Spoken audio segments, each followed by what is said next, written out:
Allez, salut à tous, vous l'avez compris, on va parler dans cette vidéo du Canon RF 70-200 f2.8 stabilisé avec OIS.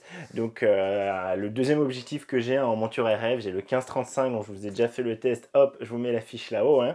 Et ce deuxième objectif, j'en ai vraiment que deux. Je vais vous faire le test, ça fait très longtemps qu'il m'a été demandé, que ce soit en commentaire sur la chaîne ou dans le groupe Facebook. Damien et moi, on a été beaucoup sollicités. Et le 70-200, quand est-ce que vous nous sortez le test?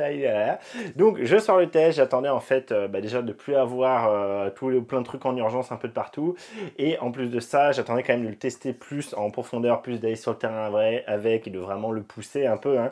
Moi ça fait 3 mois maintenant que je l'ai, et j'ai pu en particulier là très récemment, dernièrement, il y a 2 semaines de ça à peu près, l'amener dans de la neige, sous de la neige assez violemment. Donc j'ai pu tester entre autres sa tropicalisation, spoiler alert, il n'y a aucun souci, mais voilà, du coup je voulais vraiment plus se pousser avant de vous faire le test, et là ça y est, c'est bon, hein, j'ai pu finir et compléter le test. Donc c'est l'objet de cette vidéo. Et donc comment ça va s'articuler? D'abord je vais vous faire un unboxing, puis le tour de l'objectif. On va voir l'ensemble des boutons, des trucs hein, qu'on a sur cet objectif, d'accord, en vue de dessus. Et ensuite on ira dehors, hein, juste je vous parlerai depuis dehors, hein, vous savez, je fais souvent ça pour gagner du temps. Du coup surtout l'aspect prise en main sur le terrain, mon ressenti après 3 000 utilisations, vraiment véritablement, ce que ça donne, tout ce qui est niveau optique, ce que moi j'ai trouvé, est-ce que c'est bon, est-ce que c'est pas bon. Spoiler alert, je trouve ça très bon. Donc voilà, comme d'habitude, vous avez la galerie photo en description, hein, vous avez le lien dans la description ci-dessous, allez voir tout ça. Je vous rappelle, vous avez toutes les infos avec les exifs en appuyant sur le petit i, voilà, vous pouvez tout faire, vous pouvez télécharger, voir tout ce qu'il en est. Donc voilà, on va partir en commençant en vue de dessus. Allez, j'espère que la vidéo vous plaira, c'est parti. Quand même, je vous l'ai dit hein, dans une autre vidéo, maintenant je vous fais l'unboxing, tout simplement parce que voilà, quand je revends les choses, hein, si je revends les choses, je me trouve à plus savoir ce qu'il y avait dans la boîte, et des fois me faire avoir, donc je préfère maintenant tout le temps vous le montrer vite fait.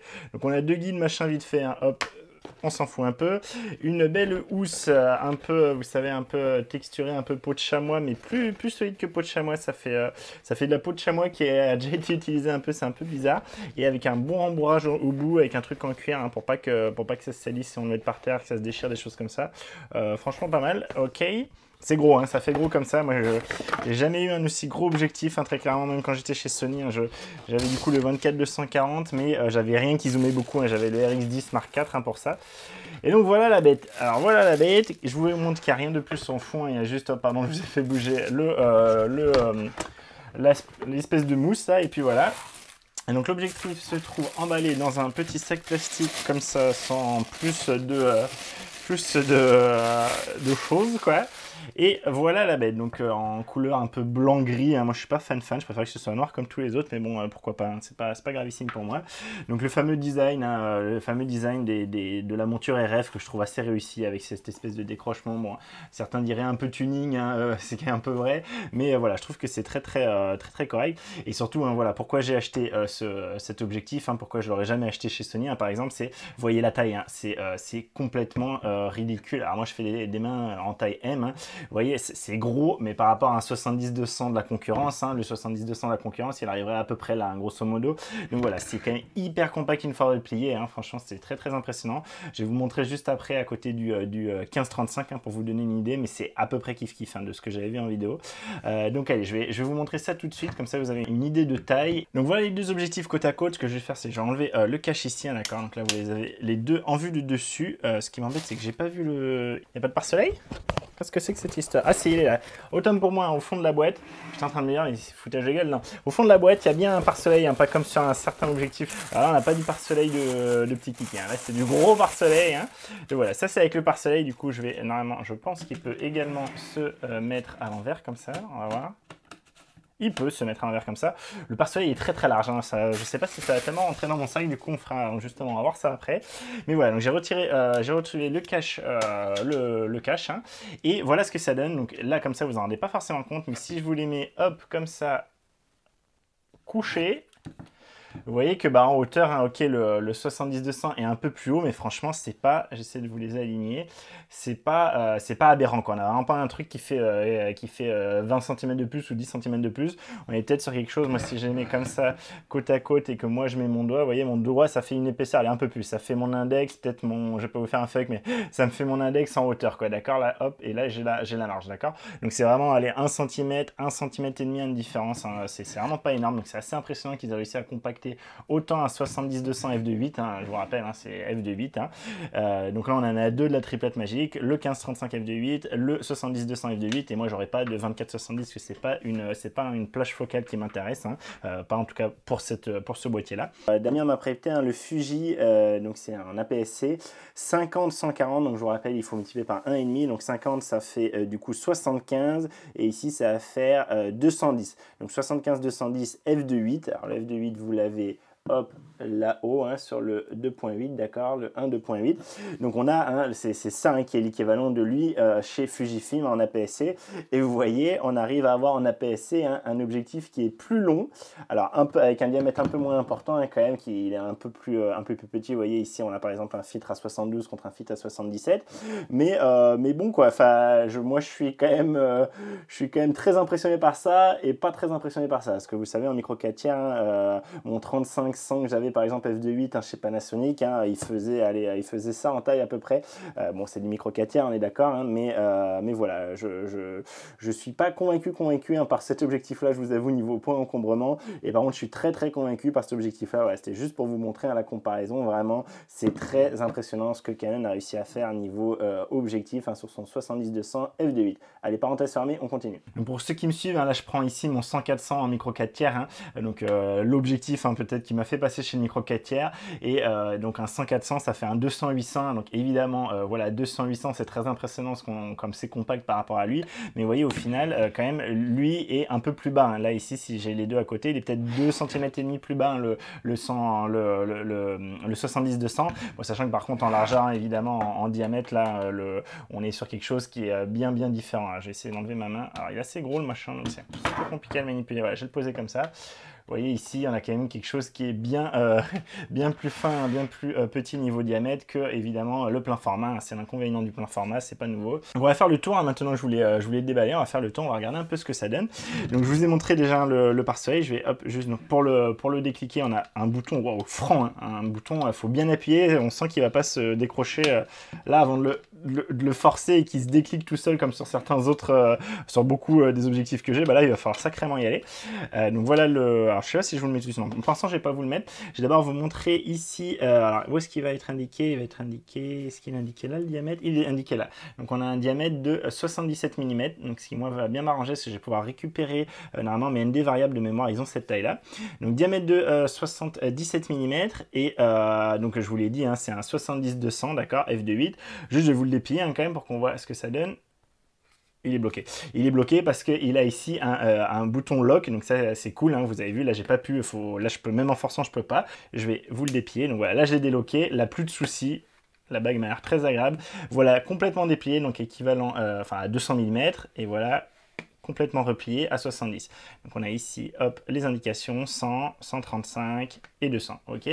Alors, il faut que je l'utilise, hein, mais comme ça, à la main, j'ai l'impression que c'est très fluide, c'est vraiment très agréable. Et donc le lock marche bien, hein, très clairement, une fois que c'est replié. Et ce que je veux voir, c'est, non voilà, là vous voyez, quand il est déplié, je peux pas le locker, hein, très clairement, et une fois complètement déplié non plus. On peut pas du tout toucher au bouton lock, à part quand il est plié.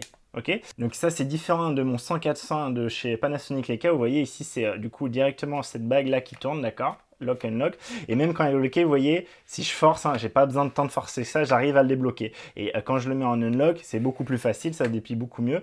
Et l'avantage de cette bague, hein, par rapport à elle, c'est que elle, je peux la cliquer n'importe quand, vous voyez. Alors, je peux toujours le forcer, et ça va marcher, hein, mais voilà, c'est quelque chose qui est assez rare, hein, j'ai l'impression, sur ce type d'objectif, et du coup, voilà, c'est remarquable, et je vous le dis.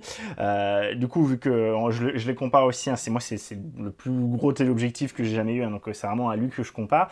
Vous voyez ici, donc on a pareil, on a la bague avec du coup le L, hein, pour venir directement accrocher au trépied, et ici, donc on va tourner ici, et on va pouvoir, hop, faire un quart de tour, un quart de tour, d'accord? Donc c'est vraiment c'est vraiment pratique parce que si vous voulez par exemple, alors moi c'est pas du tout mon cas, mais si vous voulez passer en portrait en cours de route, juste vous dévissez votre vis, poup, vous passez en portrait et vous revissez votre vis, d'accord? Donc ici on peut évidemment le démonter et tout ça c'est en ferraille, c'est de la grosse ferraille bien costaud, hein. Donc ça je vous l'avais déjà présenté, mais c'est pour vous redire. Et donc sur ce Canon, ce système du coup de collier, donc on va voir ce que ça donne. Donc quand on dessert, là je pense qu'en fait ça va tourner, voilà, ça tourne à l'infini, d'accord? J'ai pas une butée pour faire 90-90. Donc là c'est pas comme l'autre où je suis par exemple justement en paysage bien à plat et je veux le mettre. Donc là on a quand même ça c'est pas mal, on a quand même, vous voyez ici un petit. Alors c'est pas très marqué, mais on a un petit trou, un petit décrochement pour nous montrer. Et je présume qu'on doit l'avoir. Alors c'était dans le sens qu'il fallait tourner, dans ce cas-là, voilà. On l'a ici, vous voyez, pour le bloquer de l'autre côté, pour nous dire on est à 90. Là, vous voyez, par exemple, je me suis un peu raté. Et c'est pour dire, bah, ça, c'est quand même beaucoup moins pratique que l'autre, hein. Vous avez vu, l'autre, je peux faire glong, glong. Je sais que je suis à 90, je sais que je suis à 90. Là, bah, du coup, vous pouvez faire des trucs plus artistiques, hein, si vous voulez faire une photo en diagonale. Mais voilà, il faut voir le petit trait, le petit trou, bien aligner les deux. Vous voyez, je crois que vous le ressentez directement à l'usage, hein. C'est pas la même limonade, hein, très clairement. Alors, est-ce que moi, c'est grave pour moi? Non, très honnêtement. Est-ce que ça peut l'être pour vous? À vous de voir, hein, si vous avez besoin de passer très rapidement en portrait, pas portrait. Est-ce que voilà, c'est ce genre de détails, vous, qui vous importe, hein? Dites-moi en commentaire. Moi, c'est vrai que j'en ai un peu... c'est pas très gravissime, hein, mais voilà, je tenais à vous le dire. Ici, c'est la bague de zoom, ok, pas de souci. Ici, c'est la bague de mise au point. Et vous voyez que sur cet objectif, hein, c'est la bague de personnalisation est ici. Donc ça je le sens déjà, hein, rien que de vous le dire, ça me fait chier. Parce que sur ici le 1535, hein, du coup je vais mettre les pare-soleils comme si c'était pour de vrai. Hop, sur le 1535 c'est en fait tout inversé, hein, vraiment ils ont fait tout l'opposé. Donc sur le 1535 c'est d'abord la bague de zoom, ensuite la bague de mise au point et ensuite la bague de personnalisation. Donc je sais pas pourquoi ils n'ont pas pris le même ordre, hein, sur tout leur objectif RF. Donc moi très clairement ça va me rendre dingue, hein, je le sens déjà, je vous le dis déjà. Donc ça très mal vu Canon, hein, je sais pas pourquoi vous avez fait ça. Alors, là du coup je vous le dis, hein, la couleur, vous voyez, moi je trouve ça vachement criant, vachement animalier. Moi j'ai pas besoin d'avoir ça. Alors Damien me disait que c'était pour que ça surchauffe moins apparemment au soleil, des choses comme ça. Bon, je suis un peu sceptique là-dessus, dites-moi aussi en commentaire ce que vous en pensez, mais voilà. Du coup toutes les bagues inversées, pas sympa Canon. Et niveau bouton, on va retrouver donc ici l'AFMF, hein, qu'on a comme sur le 1535, d'accord? Bouton très franc qui clique bien, on sait quand c'est cliqué, voilà, il n'y a pas photo. Le stabilisateur, hein, pareil, l'OIS, hein, d'accord, donc pareil que sur le 1535 aussi, une des raisons pourquoi j'ai pris le 1535. On a 3 modes de stabilisation que je ne connais pas encore, donc je vais pas plus vous en parler. Est-ce que c'est facile à faire entre deux? Oui, ça va. Les clics sont encore francs, on peut bien vraiment savoir où on est. Donc je l'ai 101. Et ici, ça c'est bien un limitateur, ça j'aime bien sur mon autre aussi, je l'ai. Ici, on a un limitateur si on veut être full, c'est-à-dire à l'ensemble de la plage focale, ou 2,5 infini. Alors là, le 2,5, je trouve un peu chiche, j'aurais fait peut-être 5 mètres moi. Je vais vous dire combien j'ai sur le Panasonic. Donc là, ça veut dire qu'il n'essaie pas de faire la mise au point à moins de 2,5 mètres de lui. Vous voyez, ici, moi, c'est 5 mètres infini. Alors, c'est sûr, moi, c'est un 400-800. Vous voyez, là, les clics, hein, je sens, c'est pas la même. Hein. Les clics, ils sont beaucoup plus libres. Hein. Voilà, il a un peu plus de bouteilles, hein, très clairement, mais ils sont beaucoup plus libres. Et donc, quand je compare les deux, hein, alors, il inspire très confiance, lui, mais c'est vrai que lui fait plus plastique que lui. Hein. Lui, c'est du tout ferraille, absolument tout ferraille. Alors, je pense que si lui avait été tout ferraille, ça aurait été rigolo. Mais voilà, du coup, en sensation générale, c'est vrai que lui fait plus sérieux, j'ai l'impression. Petite autre précision, vous voyez, donc distance minimale de mise au point, c'est une des raisons aussi, hein, que je l'ai pris, c'est 0,7 m, donc c'est très correct, hein. Ça me permettra normalement, hein, d'avoir ma fille en photo même quand elle est à mes pieds, même si elle grandit de plus en plus maintenant, mais c'était un des problèmes que j'avais sur le Samyang 85 mm f8, si je dis pas de bêtises, hein, que je vous avais toasté quand j'étais chez Sony, hein, quand j'étais côté Sony, où du coup je vous avais dit, bah voilà, la distance de mise au point minimale de 1 mètre, ça me va pas du tout, ça fait que je peux pas prendre ma fille comme je veux, elle a souvent tendance à venir vers moi et ça m'embête. Pardon, excusez-moi, j'ai failli oublier. Là je vous disais, donc on a ici un diamètre, hein, de filtre de 77 mm. Alors je vais essayer d'aligner ça, mais je suis pas très bon pour aligner à chaque fois les trucs, je trouve jamais les points. Et, hop, donc on a les points ici, hein, qui s'alignent bien, d'accord. On va venir serrer et cliquer, très bien. Donc vous voyez le gros pare-soleil, hein, ça c'est quelque chose, je suis pas du tout habitué, ça fait vraiment un mastodonte le machin. Donc voilà voilà le bousin, donc ça fait quand même un gros bousin, hein, très clairement. Et le truc sympa ici, je vais le replier, hop, c'est que vous voyez ici, on a du coup une petite trappe où on va pouvoir venir directement régler, hein, si on a un filtre polarisant par exemple, on va pouvoir venir le tourner comme ça facilement pas à se galérer à essayer avec les doigts à travers ça, en mettre partout, faire des traces de doigts, etc. Donc ça, je trouve ça bien cool. Bien vu Canon, ça c'est cool. Précision du coup sur ce pare-soleil, vous voyez, bon c'est complètement cramé, mais c'est pour vous montrer l'intérieur comment ça se passe. Il est très large et du coup, bon souvent il m'embête, hein, je vous le dirai après pour tout ce qui est transport. Du coup, souvent je prends pas avec moi en fait, s'il est trop gros. Par contre, son avantage d'être aussi gros, c'est qu'il va accepter, vous voyez, là c'est mes filtres ND variables. Et donc mes ND variables, hein, c'est la première fois que je vois ça, donc de 77 mm. Hop, alors il faut un peu que je joue, voilà. Je vais pouvoir venir les visser en bas, d'accord. Je ne fais pas plus que ça parce qu'après à dévisser, par contre, c'est une vraie galère, hein, d'accord. Mais déjà, c'est cool qu'il passe en largeur et ça va permettre de pouvoir faire des petites feintes. Ça, c'est la feinte que je vous avais montré quand je vous avais fait justement le test de ces ND variables. Alors, je l'avais fait avec un polarisant, ce qui n'était pas du tout une bonne idée. Mais si vous achetez par exemple soit un autre ND, là j'ai un ND32, mais c'est clairement parce qu'il faudrait peut-être un ND plus faible ou carrément un filtre UV, donc qui, vous savez, sont aimantés, hein. Moi du coup j'ai filtre Freewell aimanté, donc je vous mets ça en fiche, hein. Du coup j'ai en bas c'est aimanté, en bas ici c'est aimanté, ça va venir directement se coller à ici mon filtre UV que j'ai directement sur l'objectif. Et par contre en haut j'ai un petit pas de vis qui me permet de venir visser. Voilà. Donc là vous voyez j'ai vissé. J'espère qu'il réussira à faire la mise au point. Je suis très près de lui, donc là c'est un peu dur pour lui, je pense. Voilà, je vous le dis, ça c'est le ND32, ça c'est le ND variable. Et si je fais attention à mettre, ici il y a le petit point pour le réglage du ND variable. Si je fais attention de le mettre au niveau de la trappe en bas, je l'ai fait à peu près. Là du coup je vais pouvoir venir le positionner, donc en ouvrant ma petite trappe. En ouvrant ma petite trappe, je vais pouvoir venir bien le positionner. Et là, ici, si je ne me suis pas planté, vous voyez, on voit bien ici le petit point. Alors, je me suis un peu décalé, mais en faisant un peu plus gaffe, on y arrive, hein. Et vous voyez, je peux bien, l'aimant est suffisamment fort, je peux bien venir régler mon ND variable. Et du coup, là, j'ai un bloc, hein, qui me permet de tout faire en même temps. Vous voyez, il tourne un peu en même temps, mais je peux bien régler mon ND variable et du coup je peux évidemment fermer ma trappe, la trappe qui a le bon goût d'être vers le bas, hein, d'accord, ce qui fait que s'il pleut etc, quand on l'ouvre on va pas avoir des gouttes. Et le fait que du coup j'ai utilisé un aimanté là en parallèle, ça va m'éviter d'avoir essayé de le dévisser en me galérant à du coup mettre des traces de doigts et forcer etc. Là je peux venir directement hop le tirer et voilà, vous voyez je l'ai sorti. Il faut quand même une certaine force, hein, pour le sortir, mais je vous avais dit c'était un des défauts de faire ce combo ND variable sur filtre aimanté, c'est qu'à partir du moment où on l'accroche un tout petit peu, hop, il va de suite se désaimanter. Par contre, il va pas partir de lui-même, d'accord. Ça va être beaucoup plus difficile, hein, comme ça de le faire partir, même avec des gros à-coups. Peut-être si je force vraiment comme un boin, mais vous voyez, ça tient bien. Donc voilà, ça c'est un petit workaround. Et surtout, voilà, le message à retenir là ici, c'est que moi c'est la première fois que j'ai un pare-soleil qui est suffisamment large pour accepter un filtre ND variable de son diamètre de filtre, quoi, de filtre circulaire. Donc voilà, merci Canon, bien joué Canon, ça c'est vraiment cool je trouve. Et là j'en profite, hein, pour vous montrer, donc j'ai enlevé la bague. Donc la bague en fait elle vient se mettre ici, hein, vous voyez on a du coup ce petit guide un peu là. Cette espèce de petite bande, hein, en relief qui du coup vient se ranger ici dans cet interstice, dans ce rail, d'accord. Et donc ça, hein, pour vous dire, ça c'est du métal, hein, c'est tout métal aussi, hein. Alors ça peut-être pas, mais ça c'est tout métal, d'accord, c'est du métal peint. Si ça aussi je pense c'est métal, hein. C'est tout métal. Et en fait du coup, hein, pour l'enlever, on dévisse cette partie. Du coup ça c'est bon ou pas? Non, pas encore. Ça s'en va, on le force un peu vers le bas, du coup en fait c'est un petit peu flexible, on le force vers le bas pour pouvoir l'ouvrir.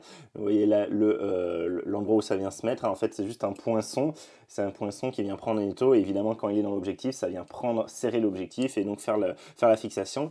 Et juste ce que je voulais vous dire, donc c'est ici du coup pour le tenir, hein, c'est vous voyez un espèce de scotch avec une face douce, hein, pour pas abîmer l'objectif.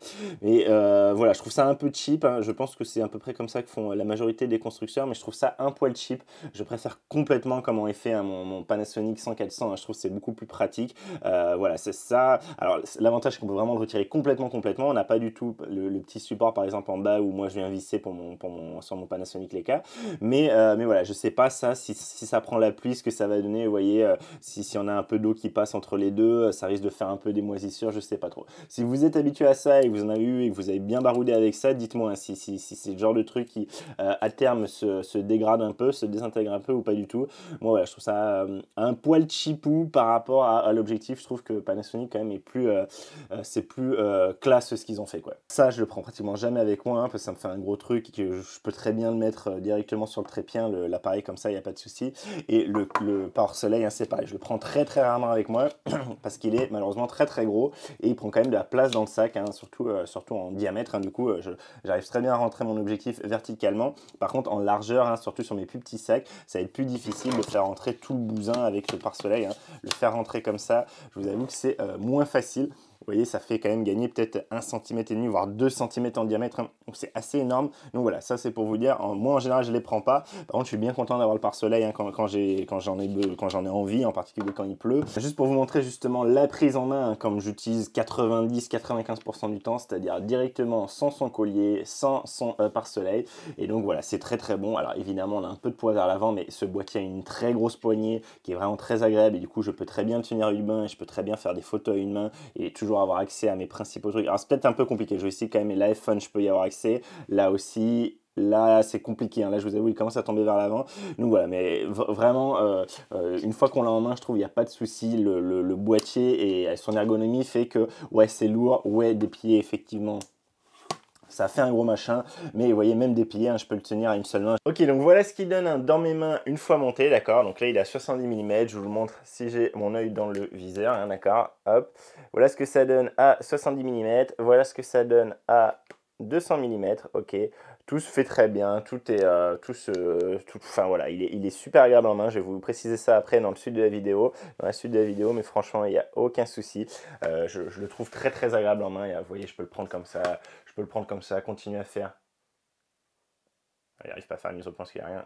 Voilà, continue à faire des photos, donc vraiment pas de souci à ce niveau-là. Je montre aussi pour ceux qui seraient curieux ce que ça donne avec le pare-soleil, c'est clairement beaucoup moins discret. Vous voyez ça, je trouve en portrait et tout, moi quand je fais des photos de famille, c'est pas voilà, c'est pas ultra agressif. Ils sont pas en train de se demander qu'est-ce que je suis en train de faire, c'est pas voilà, c'est pas ultra violent.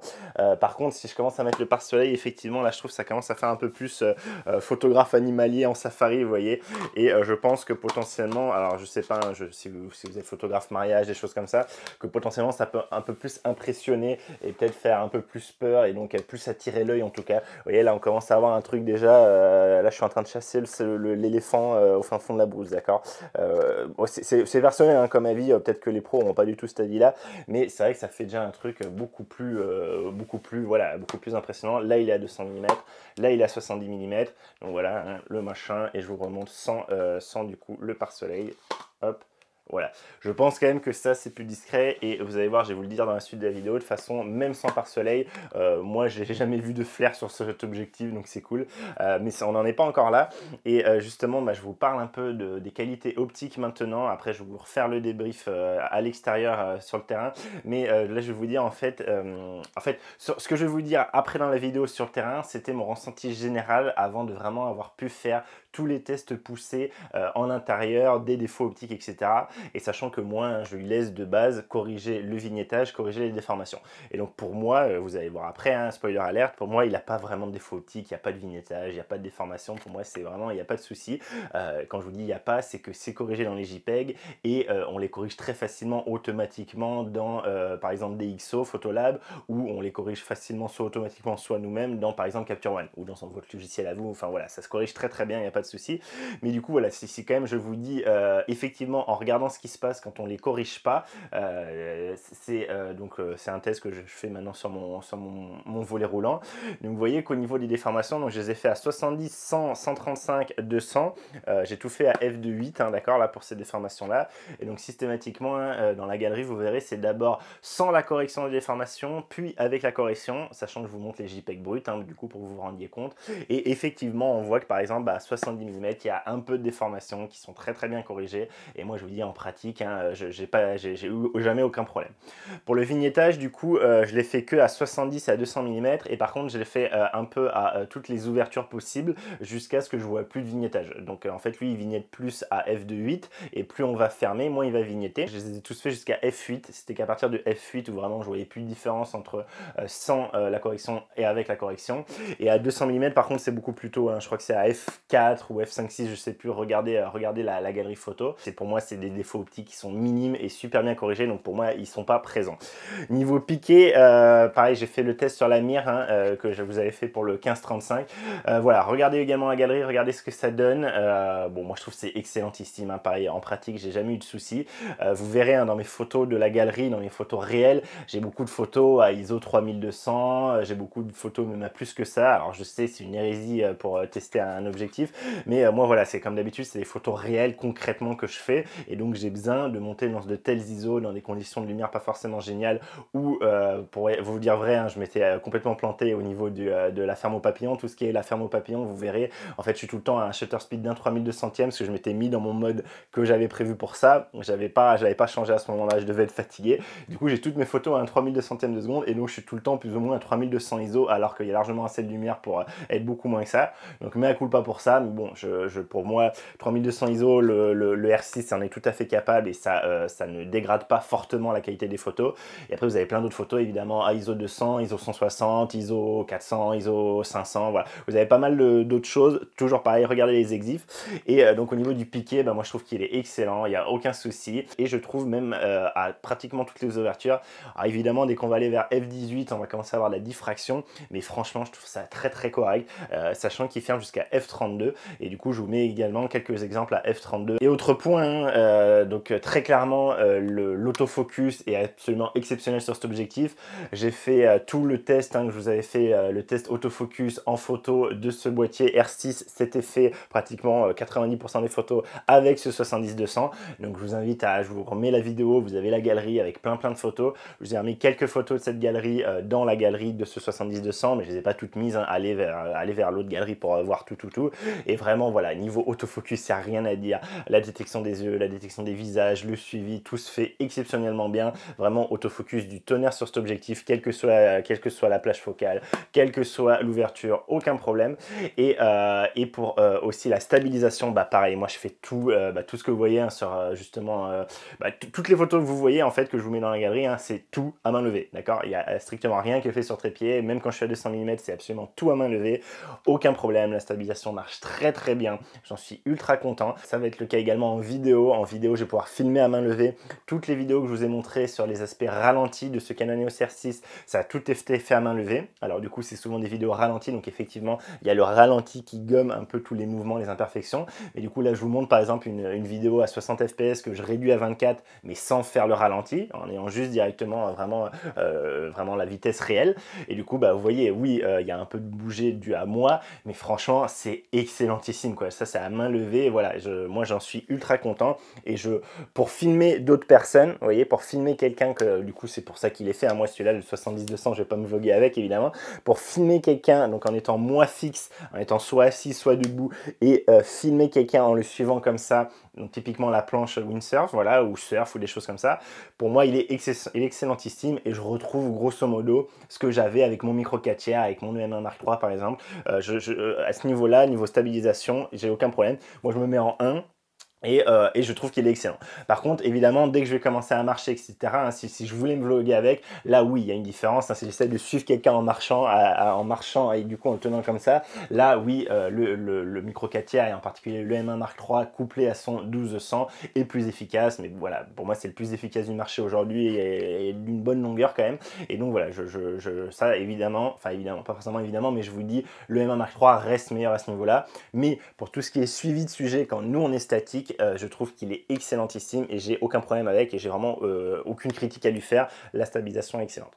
Voilà, donc je vous ai dit à peu près les choses principales. Maintenant, je vais du coup passer sur le terrain pour vous donner toutes mes ressentis. Vraiment, c'était uniquement à l'utilisation générale avant de vérifier les photos, de faire les tests comme ça en studio. Donc ça vous donne une idée d'à quel point les petits défauts que j'ai pu vous dire là, je les ai pas vus en pratique parce que c'est soit corrigé, soit voilà. Allez, on part dehors. Ok, on se retrouve sur le terrain pour vous parler justement de mon ressenti, de la prise en main que j'ai pu avoir de cet objectif. Ça fait 3 mois maintenant que je l'ai à peu près. J'ai pu vraiment bien l'utiliser. Et du coup, première chose que je peux vous dire, c'est au niveau tropicalisation, j'ai pu la vérifier effectivement. Un petit peu sous la pluie, mais surtout pas mal sous la neige. Vous savez, on a eu l'épisode neigeux là, et du coup, j'ai vraiment utilisé sous la neige. Ça a neigé, bon, c'était pas des pizzas, mais ça neigeait bien quand même. Et j'ai eu strictement aucun souci, vraiment aucune crainte, rien du tout, à aucun moment. même malgré le fait qu'il se déplie et qu'il se replie, contrairement à la version EF. Moi vraiment j'ai pas eu du tout peur et j'ai vraiment utilisé longuement sous la neige, relativement longuement sous la neige, sans strictement aucun problème. Et un truc que j'aime beaucoup pour justement quand il pleut, quand il neige, c'est du coup ce cache, ce pare-soleil qui je trouve est beaucoup trop gros dans l'ensemble et me gêne pour transporter l'objectif. Par contre quand il s'agit d'être sous la pluie, sous la neige, ça a été vraiment une super expérience parce que j'ai pas eu un flocon de neige qui est tombé sur mon objectif avec ce gros pare-soleil assez long, aucun problème, tout s'est bien passé et c'est vraiment agréable ça à ce niveau là. On a quelque chose qui permet d'éviter d'avoir son objectif complètement pourri par des gouttes. Prise en main super, moi j'ai aucun souci, le petit bouton lock fonctionne bien pour pouvoir le bloquer quand il est en position fermée, on peut le débloquer sans problème. Le zoom, le fait de vraiment changer de distance focale, super nickel, c'est bien fluide, on peut même réussir à faire des petits zooms un peu à la main, vraiment nickel à ce niveau là. Toutes les bagues fonctionnent bien, bon je vous dis, je suis absolument pas convaincu par l'emplacement des bagues. Pour moi c'est tout inversé et c'est un des plus gros défauts, si ce n'est pour moi le plus gros défaut de cet objectif, j'y reviendrai en conclusion. Mais à part ça voilà, il n'y a aucun souci, tout fonctionne très bien et vraiment j'ai aucun problème à ce niveau là. Pareil pour la bague de MF, enfin voilà, j'ai vraiment très content, la prise en main est super agréable, il n'y a aucun souci. Moi j'utilise 99% du temps sans son petit pied là, sans son petit L pour venir le fixer en dessous. J'utilise directement sur le R6 et je le tiens comme un objectif normal, et vu que moi je me mets très peu sur trépied, voilà, et ça m'est déjà arrivé une ou deux fois de le mettre sur trépied comme ça, sans du coup le petit L, et ça passe très bien, parce que le L, mine de rien, c'est pareil, il prend de la place, il fait du poids, etc. Il est très solide, il n'y a pas de souci, mais du coup c'est un machin en plus à transporter, vous savez, moi ça me saoule. Et moi en fait, je me sers principalement de cet objectif, il me sert principalement au final l'objectif de portrait. Alors moi à la toute base, quand je suis passé sur Canon, c'était, je vous l'ai dit, pour surtout la montée en ISO, la sensibilité, et à côté de ça le 4K 60 fps, et cette montée en sensibilité, du coup pour moi c'était cette meilleure sensibilité montée en ISO, pour moi une des raisons principales, c'était évidemment les photos en intérieur, les photos du coup de portraits de famille, des choses comme ça en lumière pourrie très souvent, et du coup moi en fait à la base je voulais absolument prendre le 15-35 parce que voilà, stabiliser, je vous ai dit, je vous ai déjà fait le test de cet objectif, je vous le mets en fiche là-haut. Pour moi c'est une petite révolution ce truc là, pour moi le 70-200 est peut-être encore plus une révolution dans son encombrement, etc. Et mais quand je m'étais pris le Canon, j'avais pas du tout fait gaffe, j'avais pas du tout suivi les sorties de ces objectifs. J'avais vu le 15-35 parce que je m'intéresse beaucoup aux ultra grand angle, j'avais pas spécialement vu 70-200, ça je vous l'ai déjà dit dans d'autres vidéos, parce que pour moi un 70-200 sur du plein format, ça a toujours été niette quoi. C'était un objectif beaucoup trop gros, beaucoup trop encombrant, voilà, impossible à transporter pour moi, donc c'était niette. Et du coup pour moi j'allais partir sur le 85 mm f2 macro qui a été annoncé depuis, qui est sorti depuis, et je me suis dit bon bah tant pis, voilà, moi qui suis pas du tout prime, tant pis, je vais me forcer à avoir une prime pour ça, et ça sera mon objectif de portrait en intérieur, et puis basta. Sauf que depuis j'avais vu du coup des tests de 70-200, en fait pour vous dire, c'est la vidéo de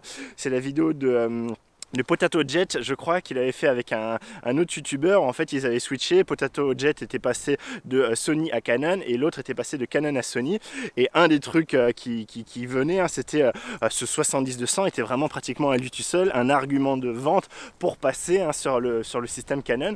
Et quand je l'ai vu effectivement en main, j'ai fait mais sérieux, il est si compact que ça, mais là je peux le prendre, du coup je peux me l'acheter, là c'est un truc que j'accepte de transporter, c'est un truc que je peux prendre avec moi. Et donc voilà, donc c'était pour vous dire, à la base j'étais parti sur ça, et au final quand j'ai vu la taille du 70-200, bah moi ça me permettait de, alors certes il ouvre un peu moins, il est qu'à f2.8 au lieu de f2, mais j'ai un zoom, parce que moi je préfère 1000 fois, je déteste ces primes, et un zoom en plus 70-200 quoi, un truc qui va quand même assez loin. Donc je me suis dit bon, il n'y a pas à chercher. Alors évidemment c'est pas le même prix, mais pour moi il n'y avait pas photo, et en avant Guingamp je suis parti là-dessus et je ne regrette absolument pas.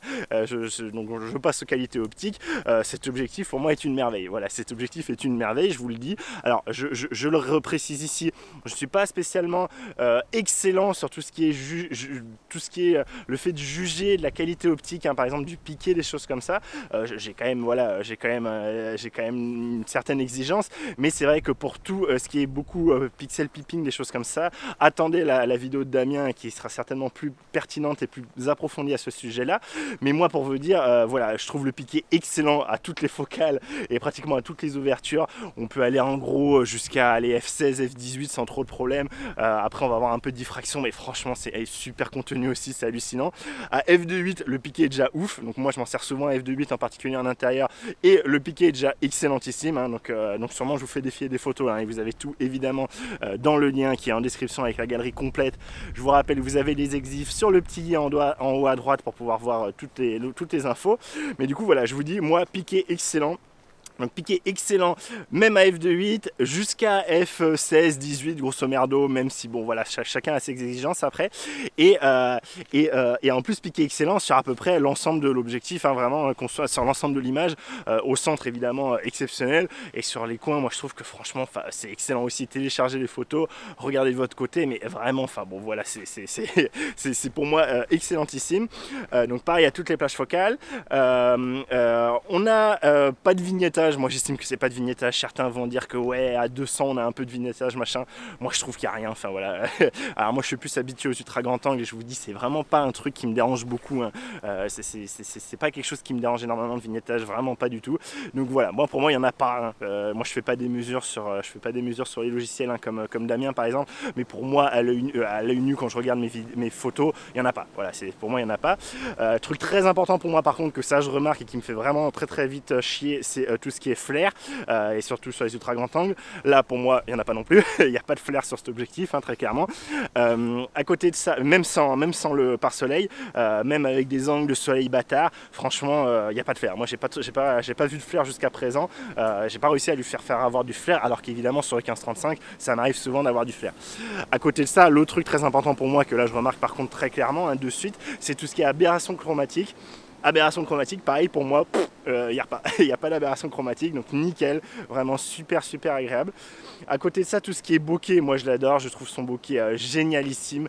Alors oui, alors moi c'est pareil, ça vous savez, je suis pas ultra précis là-dessus et je suis pas ultra énervé là-dessus. Effectivement, on a peut-être des billes qui sont un peu en œil de chat sur les côtés, d'accord, quand on est sur la périphérie de l'image, quand on est sur vraiment les bords, mais franchement bon, moi c'est pareil, je vous le dis, c'est vraiment pas quelque chose qui me choque énormément, à part quand c'est vraiment très prononcé. Mais sinon le bokeh en général il est hyper doux. Je vous montre des photos là, enfin voilà, c'est vraiment un bokeh onctueux, c'est vraiment, enfin voilà, moi pour le portrait génial, hein. Très clairement par rapport à ce que j'ai en micro 4 tiers, ben, on est voilà sur autre chose, hein, toutes choses étant égales, hein, quand on se met dans les mêmes conditions, et donc voilà, donc bokeh excellentissime, rien à dire. En pratique, le fait d'avoir la distance de mise au point minimale à 70 cm, bah, c'est super cool parce que ça me permet de prendre ma fille. Alors ça c'est valable qu'à 70 mm, mais à 70 mm je peux prendre ma fille à mes pieds sans avoir besoin de lui mettre un coup de pied dedans pour qu'elle recule et pour que je puisse la voir nette. Donc ça c'est super agréable aussi. Donc voilà, vraiment, optiquement, honnêtement, j'ai rien à lui reprocher. Voilà, moi personnellement, je le trouve excellentissime, exceptionnel. J'ai rien à lui reprocher, je vous dis, je lui reproche rien. Vraiment à ce niveau-là, je lui reproche rien. Donc un grand bravo à Canon. Et là vraiment, ça va être un peu ma conclusion, hein. C'est assez ouf ce qu'ils ont réussi à faire, une telle qualité optique dans un objectif aussi petit comparé à tout ce qui se fait à côté sur la concurrence.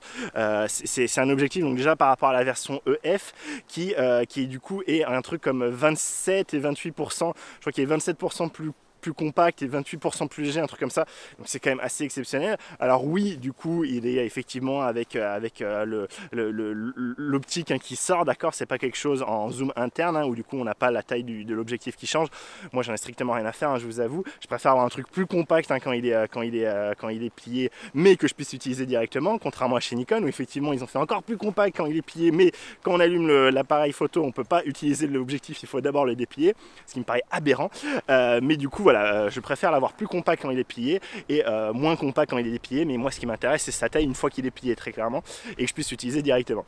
Donc du coup voilà, je trouve que c'est absolument exceptionnel ce qu'ils ont réussi à faire.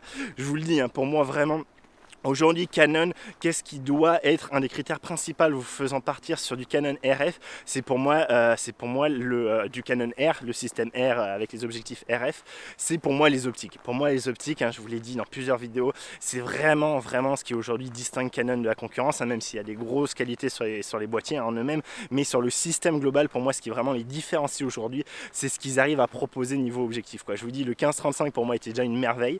Faire un 15-35 f2.8 objectif stabilisé de cette taille-là, même s'il est un peu gros, mais par rapport au reste, il est aussi gros, grosso modo. Voilà, pour moi, c'était une prouesse. Et là, ce 70-200, pour moi, c'est une petite révolution. Je pense que les autres constructeurs, en particulier Sony, vont être obligés d'essayer de sortir un 70-200 plus compact que ce qu'ils faisaient jusqu'à présent, parce que c'est juste une piquette technologique qui est en train de leur mettre Canon. Très clairement, c'est vraiment, c'est optiquement parlant, Canon est arrivé et leur a dit, bon bah les gars, vous êtes bien mignons avec vos hybrides, je vais vous montrer ce qu'on peut faire avec les hybrides. Et bram, ils l'ont fait, et c'est très impressionnant. Vraiment, moi je suis ultra impressionné, et je vais le dire très clairement, aujourd'hui, je ne pourrais pas avoir un 70-200 f2.8 en plein format ailleurs que chez Canon. Je ne pourrais pas prendre un autre objectif en plein format sur une autre marque. Je ne pourrais pas prendre le Sony, je ne pourrais pas prendre le Nikon, je ne pourrais pas prendre le Panasonic, parce que ces objectifs-là sont beaucoup plus gros, beaucoup plus lourds. Je ne pourrais pas les rentrer dans mon sac, ça me ferait chier, ça ne serait pas quelque chose qui me va. Du coup, justement je vais vous faire un tableau, un récapitulatif avec les différents poids, tailles, etc. Et vous allez me dire, oui, mais du coup, quand même, t'es gentil, mais il est cher. Il est cher, très clairement, il est très cher. Je crois qu'il sort sur Digiphoto, là il sort à 2849 €. Mais quand vous regardez ce qui se fait à côté sur ceux que je viens de citer, les trois gros, c'est à peu près pareil. Le Sony, je crois qu'il sort à 2699. Le Nikon, je crois que c'est pareil, ou 2739 ou un truc comme ça, je sais plus, hein, je vous dis ça de tête, vous avez le tableau qui s'affiche quelque part. Et le Panasonic à 2500, je crois, il est un peu moins cher le Panasonic, encore je suis même pas sûr. Mais voilà, regardez les poids, regardez les poids, regardez les tailles, donc les poids, regardez les poids, regardez les tailles, regardez le prix. Effectivement, il est plus cher, mais quand on compare les pourcentages de compacité, poids gagné, pour moi, il les vaut largement. Alors vous allez me dire, oui, mais tu les as pas, t'as pas pu faire le test comparatif, ils sont peut-être meilleurs optiquement et tout. Alors ils sont peut-être un peu meilleurs optiquement, déjà je ne crois pas des masses. Regardez tous les autres tests qui existent, et bon, tout le monde est quand même assez unanime sur la qualité exceptionnelle, les qualités exceptionnelles de ce 70-200. Voilà, peut-être qu'ils sont un peu meilleurs sur un point donné, mais pour moi, l'encombrement, le poids, etc., c'est toujours pour mon utilisation. Moi, vous savez, c'est vraiment très important pour moi, l'ergonomie, la compacité, le transport, etc. Pour moi, ça les vaut largement, sachant qu'en plus, comme d'habitude, ça c'est valable pour Canon, mais c'est valable pour toutes les marques, et c'est à vous de faire vos recherches et de sauter sur les occasions qu'il y a, et de vous abonner à ma chaîne et de suivre mes news, parce que dès qu'il y a des bons plans, je vous donne les bons plans dans mes news. Et je vous avais donné de ça il y a 3 mois justement, quand moi j'avais acheté. Il sortait ce RF 70-200 mm f2.8, il sortait sur Amazon à, je crois grosso modo, hein, je vous le réaffiche, hein, je me corrige si je dis des bêtises, mais à 2349 €, ce qui reste très cher, on est d'accord, mais c'est beaucoup moins que 2849.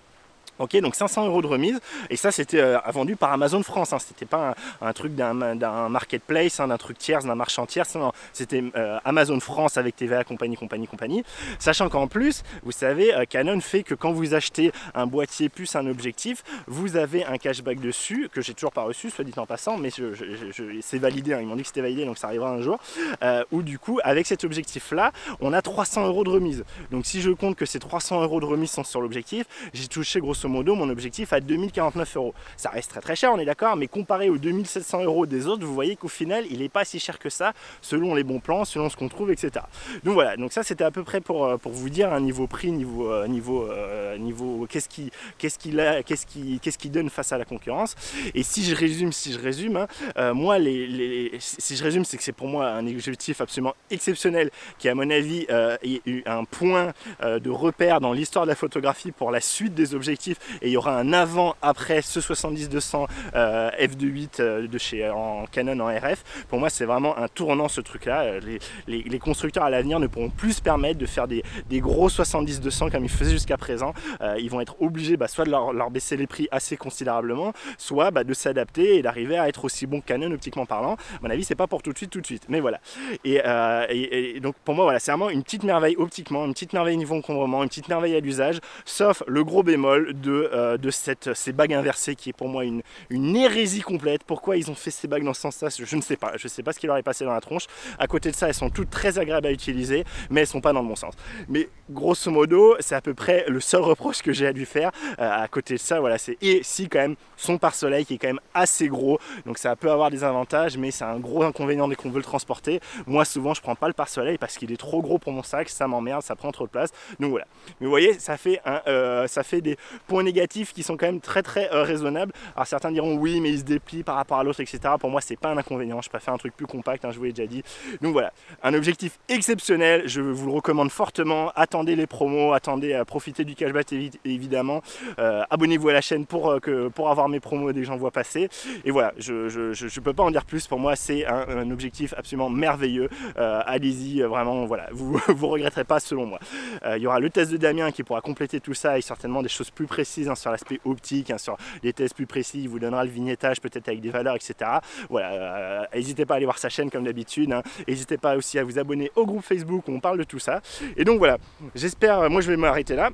Je vais pas aller plus loin, j'espère que ce test vous a plu. Si c'est le cas, n'hésitez pas à liker, partager la vidéo. N'hésitez pas, je vous l'ai dit déjà, à vous abonner et à activer les notifications pour tout ce qui peut arriver sur la chaîne et tout ce que vous pouvez voir sur tout ce qui est Canon, RF et boîtier R6. Mais également, voilà, les bons plans, les promos, d'autres trucs sur la photo, d'autres trucs sur les sorties, les voyages, tout ça. Voilà, moi je vous dis encore merci d'avoir regardé et à très vite pour une prochaine vidéo. D'ici là, portez-vous bien, faites des photos, faites des vidéos, tout ça. Allez, salut!